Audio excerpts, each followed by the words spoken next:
सोबत नोकरी करत असताना दोघे प्रेमात पडले.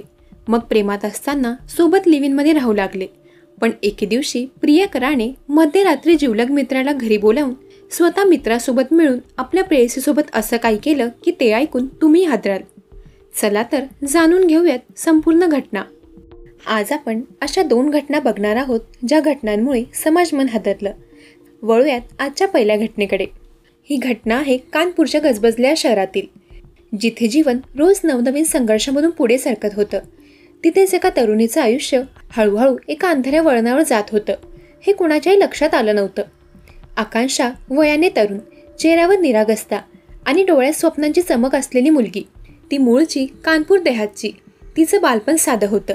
आईवडिलांनी मुलींना शिकवावं, उभं करावं यासाठी त्यांनी कितीतरी त्याग केले होते. आकांक्षा शिकत असतानाच थोडंफार कामही करत असे, कारण तिला स्वतःच्या पायावर उभं राहायचं होतं. घरच्या लोकांनी तिला शिकवलं होतं की आपण चांगल्या मार्गाने मेहनत केली तर आयुष्य नक्की सुखद होईल.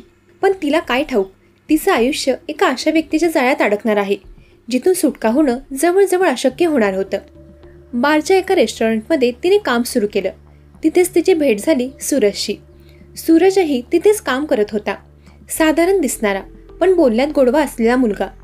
पहिल्या काही दिवसात आकांक्षाच्या लक्षात आलं की सूरज तिला वारंवार बघतो, छोट्या छोट्या गोष्टींमध्ये मदत करतो आणि तिला हसवण्याचा प्रयत्न करतो. सुरुवातीला तिने फारसं लक्ष दिलं नाही, पण आजच्या काळात सोशल मीडियावर सगळं पटकन बदलतं. इंस्टाग्रामवर दोघांची ओळख झाली. ते चॅट करू लागले. हळूहळू ही ओळख जवळीक होऊ लागली. चॅटिंगमधून फोन कॉल्स, मग भेटी आणि नंतर एकमेकांशिवाय राहता येणार नाही असं नातं. सूरजने तिला सांगितलं, इथे काम करू नकोस, दुसरीकडे करूया, आपण दोघं एकत्र राहू. प्रेमाच्या नशेत आकांक्षानेही आपली जुनी नोकरी सोडली. मोठ्या बहिणीसोबत राहणं तिने थांबवलं आणि सूरजसोबत एका भाड्याच्या घरात हनुमंत विहार भागात लिव्ह-इनमध्ये राहायला लागली. सुरुवातीला आयुष्य सुंदर होतं. सकाळी उठून एकत्र चहा बनवणं, बाजारात जाणं, छोट्या छोट्या भांडणानंतर एकमेकांशी पुन्हा हसत बोलणं, सगळं परीकथेप्रमाणे वाटत होतं. पण परीकथा फार काळ टिकत नाही. हळूहळू सूरजच्या स्वभावातील दुसरा चेहरा आकांक्षासमोर उघड होऊ लागला. त्याचा संशय, राग आणि नियंत्रण ठेवण्याची वृत्ती वाढू लागली. तिच्या प्रत्येक हालचालीवर तो लक्ष ठेवू लागला. आकांक्षाने मोबाईल उशिरा उचलला तरी प्रश्न, थोडं उशिरा परतली तरी शंका. घरात वातावरण तणावपूर्ण होऊ लागलं. छोट्या छोट्या गोष्टींवरून मोठे वाद व्हायला लागले. आकांक्षा त्रस्त होऊ लागली होती, पण तरीही ती नातं टिकवण्याचा प्रयत्न करत होती. त्या रात्री ही कथा एका भयानक वळणावर आली. तो दिवसही साधारण नेहमीसारखा सुरू झाला होता. दोघे दिवसभर बाहेर होते. रात्री 10:30च्या सुमारास ते घरी परतले. खोलीत शिरताच साध्या बोलण्यातून वादाला सुरुवात झाली. वाद हळूहळू आरडाओरडीत बदलला. मग ढकलाढकली झाली. आकांक्षा ओरडत होती, मी तुला सोडून जाणार नाही, पण तू असं का करतोयस? पण सूरजला त्यावेळी राग आणि संशयाने झपाटलं होतं. त्याने तिचा गळा पकडला. आकांक्षा तडफडली. त्याच्या हातातून सुटण्याचा तिने प्रयत्न केला, पण त्याचा संताप इतका प्रचंड होता की त्याने तिचा जीव घेतला. काही मिनिटातच तिचं आयुष्य संपलं. खोलीत शांतता पसरली. आकांक्षाचं निर्जीव शरीर जमिनीवर पडलं होतं. सूरजच्या डोळ्यात भीती होती, पण त्याचवेळी तो विचार करत होता, आता काय करायचं? त्याने त्याच्या मित्राला आशिषला बोलावलं. मदत कर, मोठं संकट आलंय. त्यावेळी दोघांनी मिळून आकांक्षाचा मृतदेह एका मोठ्या सुटकेसमध्ये भरला. तो क्षण भयावह होता. जिवंत असताना ज्याच्यावर प्रेम केलं तिचाच मृतदेह आता सुटकेसमध्ये भरावा लागतोय. पण सूरजच्या मनात त्या क्षणी प्रेम नव्हतं, तर स्वतःचा बचाव करण्याची धडपड होती. रात्री 2च्या सुमारास दोघी बाईकवरून निघाले. गाडीच्या मागे सुटकेस बांधलेली. शहर झोपलं होतं. रस्ते सुनसान होते, पण त्यांच्या मनात भीतीची सावली होती. ते जवळजवळ 100 किलोमीटर प्रवास करून बांदा जिल्ह्यातील चिला पुलावर पोहोचले. तिथून त्यांनी यमुना नदीत सुटकेस फेकून दिली. पण मन मात्र शांत होऊ शकत नव्हतं. दुसऱ्या दिवशीपासून पोलिसांना संशय यायला लागला. आकांक्षा गायब झाल्याची तक्रार आली. सूरजने सुरुवातीला खोटं सांगितलं, मला माहीत नाही ती कुठे गेली आहे. पण पोलीस सहज फसणारे नव्हते. त्यांनी आकांक्षासोबत त्याचे लोकेशन तपासले, मोबाईलवरील चॅट्स तपासले. हळूहळू जाळं घट्ट होऊ लागलं. सूरज घाबरला. चौकशीत त्याची उत्तर विस्कळीत होऊ लागले. शेवटी त्याने सत्य कबूल केलं. पण सत्य कबूल करण्यापूर्वी जे उघड झालं ते कोणाच्या अंगावर काटा आणेल असं होतं. पोलिसांनी सूरजचा मोबाईल तपासला. त्यात एक फोटो होता. तो फोटो पाहून तपास अधिकारीही थरकापले. कारण तो फोटो आकांक्षाच्या मृतदेहासोबत काढलेला सेल्फी होता. होय, मृतदेह नदीत फेकण्यापूर्वी सूरजने तिच्यासोबत सेल्फी काढला होता. तो एक सेल्फी जणू तो स्वतःच्या कोऱ्याचा पुरावा जपून ठेवू इच्छित होता.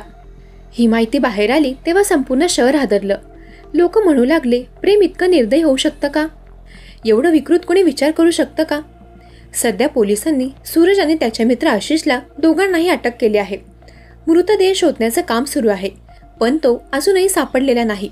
मात्र मोबाईलमध्ये सापडलेला सेल्फी हा पुरावा इतका प्रबळ आहे की आरोपींचा गुन्हा सिद्ध होणं अवघड नाही. कथेचा शेवट इथे होतो, पण प्रश्न मात्र उभे राहतात. प्रेम खरंच इतक्या सहज द्वेषात बदलू शकतं का? वळूयात आजच्या दुसऱ्या घटनेकडे. ही घटना आहे एका आईच्या विश्वासघाताची. तू आता मोठी झालीयस असं म्हणत 7वीत शिकणाऱ्या मुलीचं आईने लग्न लावलं आणि काहीच दिवसात मुलीने तिच्या जागी जावयासोबत तिच्या आईला अशा अवस्थेत पाहिलं की ते पाहून सगळेच हादरले. चला तर जाणून घेऊयात संपूर्ण घटना. धारूर तालुक्यातील एक छोटंसं गाव. मातीची घरं, आजूबाजूला हिरवळ आणि एक गरीब पण साधं कुटुंब. वडील 2016 मध्ये घर सोडून गेले आणि आईवरच 3 मुलींची जबाबदारी येऊन पडली. त्यातील मोठी मुलगी फक्त 7वीत शिकणारी. शाळेत तिचा अभ्यासात चांगला हात होता.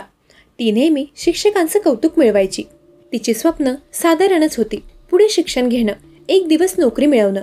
पण तिच्या मनावर एक भीती होती, आईचं कठोर वागणं. आई गावात लोकांशी मिसळत असे, पण मुलींना कधी स्वतःचं मत व्यक्त करू देत नसे. 2017 मध्ये अचानक सगळं बदललं. मुलगी अजून 7वीत होती, पण गावातल्या एका तरुणाशी तिचं लग्न लावून देण्यात आलं. हे लग्न मंदिरात झालं, मुलीच्या इच्छेविरुद्ध. लग्नावेळी तिला जबरदस्तीने साडी नेसवण्यात आली. हातात हिरवागार चुडा चढवला. तिच्या डोळ्यात भीती होती, पण आजूबाजूला आई, सासू, मावशी, चुलत दीर आणि चुलत सासरे हे सगळे लोक उपस्थित होते. तिच्या विरोधाकडे कोणाचंही लक्ष नव्हतं. त्या दिवसापासून मुलीचं बालपण संपलं. लग्नानंतर तिला पतीच्या घरी पाठवलं गेलं. तिथे तिच्या पतीने तिच्या इच्छेविरुद्ध संबंध ठेवले. प्रत्येक रात्री ती यातना सहन करत असे. तिने आईला सांगितलं, पण आईने तिलाच दोष दिला. तूच चुकीचं बोलतेस, तो नवरा आहे, त्याचा हक्क आहे. हे असं तिला ऐकावं लागलं. सासरी तर रोज टोमणे, अपमान आणि मानसिक छळ. या छोट्या वयात ती रोज आतून तुटत होती. एक दिवस असं घडलं की तिच्या डोळ्यावर विश्वास बसणार नव्हता.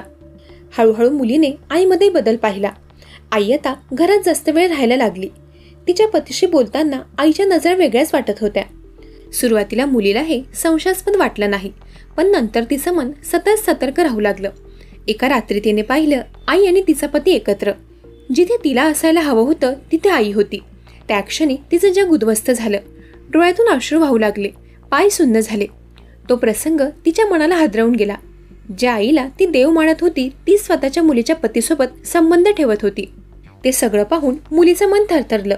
तिच्या डोळ्यात पाणी आलं, पण तिने हे बोलून दाखवलं तेव्हा उलट तिलाच दोषी ठरवलं गेलं. आई आणि पती दोघांनी मिळून तिला मानसिक छळ सुरू केला.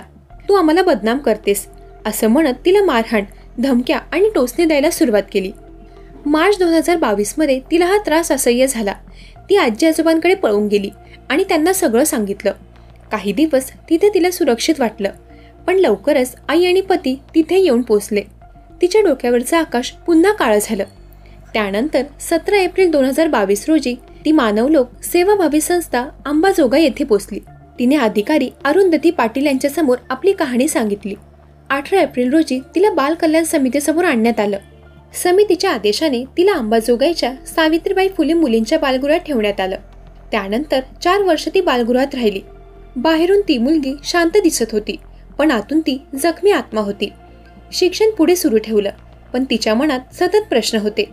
आईने माझ्यासोबत असं का केलं? माझं आयुष्य कोणासाठी उद्ध्वस्त झालं? कधी मला न्याय मिळेल का? शेवटी ऑगस्ट 2025 मध्ये बाल न्याय मंडळाचे अध्यक्ष तिला भेटायला आले. त्यांनी विचारलं, तुझ्या आयुष्यात काय घडलं? त्या दिवशी तिने पुन्हा एकदा धाडस केलं. आईचा आणि पतीचा सर्व विश्वासघात तिने सांगितला. उपस्थित अधिकारी आणि सदस्य मुलीचा झालेला छळ ऐकून स्तब्ध झाले. 4 वर्षांनी अखेर सत्य बाहेर आलं. या मुलीच्या तक्रारीवरून पोलिसांनी गुन्हा दाखल केला. समाज हादरला. आईनेच आपल्या मुलीच्या पतीसोबत अनैतिक संबंध ठेवले आणि तिलाच आयुष्यभर छळलं. हा विश्वासघात प्रत्येकाच्या मनाला हादरवून गेला. बाल कल्याण समितीचे सदस्य तिला धीर देत म्हणाले, तुझा आवाज आम्ही जगासमोर नेऊ, तुला न्याय मिळवून देऊ. ही घटना केवळ एका मुलीची नाही, ही घटना मातृत्वाच्या मुखवट्याखालील काळोख्या स्वार्थाची आहे. आईनेच मुलीचा संसार उद्ध्वस्त केला, तिच्या बालपणाला गळफास घातला.